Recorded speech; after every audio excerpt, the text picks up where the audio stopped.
एक बार आप लोगों का फिर स्वागत है हमारे इस चैनल बायोकेम पाठशाला पर। और आज की क्लास में हम लोग केमिकल रिएक्शंस ऑफ ईथर को आगे पढ़ेंगे। इससे पहली क्लास में हम लोगों ने केमिकल रिएक्शंस ऑफ ईथर पढ़ा था, लेकिन आज की क्लास में हम लोग एरोमेटिक एलिफैटिक ईथर जो होते हैं जैसे एनिसॉल, उन पर केमिकल रिएक्शंस पढ़ेंगे जो बेसिकली इलेक्ट्रोफिलिक सब्स्टिट्यूशन रिएक्शंस होती हैं।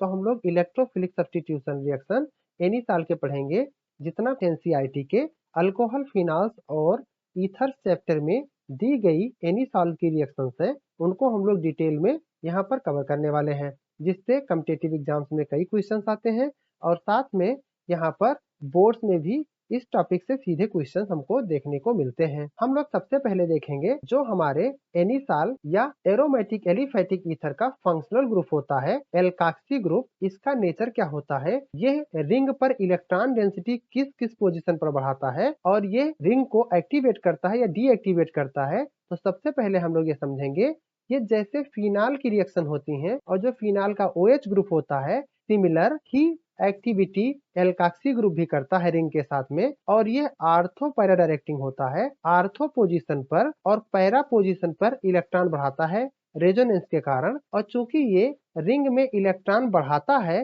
फंक्शनल ग्रुप रिंग को इलेक्ट्रॉन देता है, इसीलिए ये एक्टिवेटर कहा जाता है और ये एक्टिवेट करता है रिंग को, ताकि ज्यादा से ज्यादा इलेक्ट्रोफिलिक सब्स्टिट्यूशन रिएक्शंस हो पाए। हम लोग जानते हैं जो इलेक्ट्रोफाइल होता है वो पॉजिटिवली चार्ज रेडिकल हो सकता है या इलेक्ट्रॉन डिफिशियंट हो सकता है। ये इलेक्ट्रॉन डिफिशियंट होने के कारण ऐसे पोजीशन पर जाके बॉन्ड बनाता है या अटैक करता है जहां पर इलेक्ट्रॉन डेंसिटी ज्यादा हो, और हमारा एल्काक्सी ग्रुप रिंग पर आर्थो पोजीशन पर और पैरा पोजीशन पर इलेक्ट्रॉन डेंसिटी बढ़ाता है। इसलिए जो हमें प्रोडक्ट मिलेंगे या तो आर्थो डेरिवेटिव मिलेंगे या पैरा डेरिवेटिव मिलेंगे। और अब हम लोग यहाँ पर पहली इलेक्ट्रोफिलिक सब्स्टिट्यूशन रिएक्शन को डिस्कस करेंगे। जैसे यहाँ पर एक फिनाइल एल्काइल ईथर पर अगर हम लोगों को हेलोजिनेशन कराना है तो ये नॉर्मली यूजुअल हेलोजिनेशन मिल जाता है और बेंजीन रिंग पर आसानी के साथ हाइड्रोजन हट जाता है। वहां पर अगर मान लो हम यहाँ ब्रोमिनेशन करा रहे हैं तो एनिसॉल का ब्रोमिनेशन आसानी के साथ हो जाएगा। इवन ये रिएक्शन इथेनोइक एसिड मीडियम में ही हो जाएगी। यहाँ पर कोई लुईस एसिड जैसे आयरन थर्ड ब्रोमाइड या आयरन थर्ड वाले हाइलाइड कैटालिस्ट भी नहीं चाहिए, क्योंकि यहाँ पर जो मिथाक्सी ग्रुप होता है वो रिंग एक्टिवेटर होता है और ये रिएक्शन इजिली हो जाती है। अब जो हमको प्रोडक्ट मिलता है वो प्रोडक्ट हमको पैरा पोजीशन वाला प्रोडक्ट ज्यादा मिलता है, लगभग 90% ईल्ड मिलती है, और हम आर्थो पोजीशन वाला डेरिवेटिव हमको कम मिलता है, यानी आर्थो ब्रोमो एनिसॉल माइनर तौर पे मिलता है।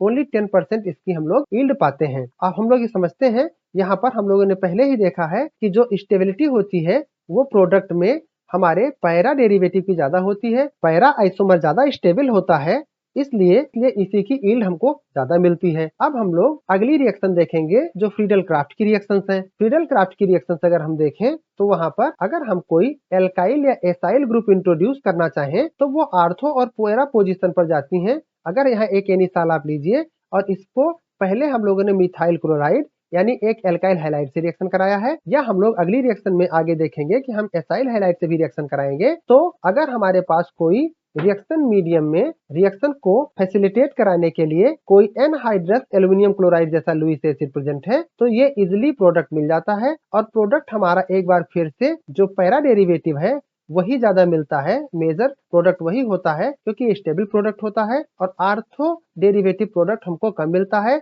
यानी आर्थो यहाँ जैसे आप देख सकते हैं 2 मिथाक्सीटालुइन हमको कम मिला है और 4 मिथाक्सीटालुइन हमको यहाँ पर ज्यादा ईल्ड मिली है। ये मेजर प्रोडक्ट यही मिलने वाला है। अब हम लोग फ्रीडल क्राफ्ट एसाइलेशन देखते हैं। यहाँ पर हम लोगों ने एक एसाइल क्लोराइड लिया है जैसे इथेनॉइल क्लोराइड, और हम लोगों ने एक लुईस एसिड एनहाइड्रस AlCl3 लिया है। CH3CO ग्रुप है, ये अटैक कर देगा आर्थो पोजीशन या पैरा पोजीशन पर, और हमको आर्थो और पैरा डेरिवेटिव प्रोडक्ट मिल जाएंगे।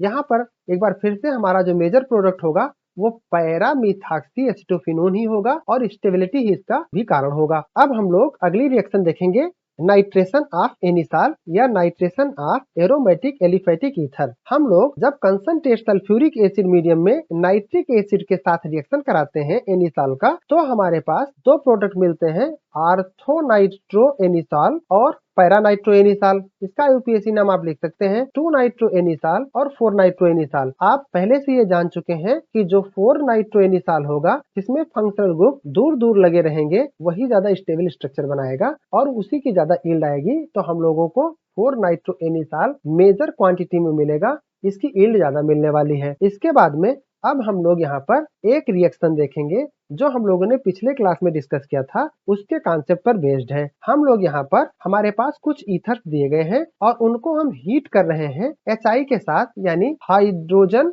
हाइलाइड के साथ में। एक हाइड्रोजन हाइलाइड जो कि यहाँ हाइड्रोजन आयोडाइड लिया गया है, HI के साथ में हम लोग रिएक्शन कर रहे हैं और यहाँ पर जो ऑक्सीजन कार्बन बॉन्ड डिसोसिएट होगा, इसके बाद में हमारा एक कोई एल्काइल आयोडाइड मिलेगा और एक कोई अल्कोहल मिलेगा। लेकिन यहाँ पर हमको देखना है कि कार्बन ऑक्सीजन का कौन सा बॉन्ड डिसोसिएट होगा और किससे कौन स्टेबल प्रोडक्ट मिलेगा। अब हम लोग यहाँ पर पहला जो ईथर है इसका डिसोसिएशन देखते हैं। इसके डिसोसिएशन में ये कार्बन और ऑक्सीजन बॉन्ड डिसोसिएट हो जाएगा और यहाँ पर आयोडीन हमारा या आयोडाइड हमारा इस छोटे ग्रुप के साथ जाएगा और प्रोडक्ट में हमको यहाँ पर इथाइल आयोडाइड मिल जाएगा और हाइड्रोजन हमारा इस ऑक्सीजन के साथ जुड़ जाएगा और हमको बड़ा वाला पार्ट अल्कोहल बनाते हुए दिखेगा। अब हम लोग यहाँ सेकेंड ग्रुप को डिस्कस करते हैं।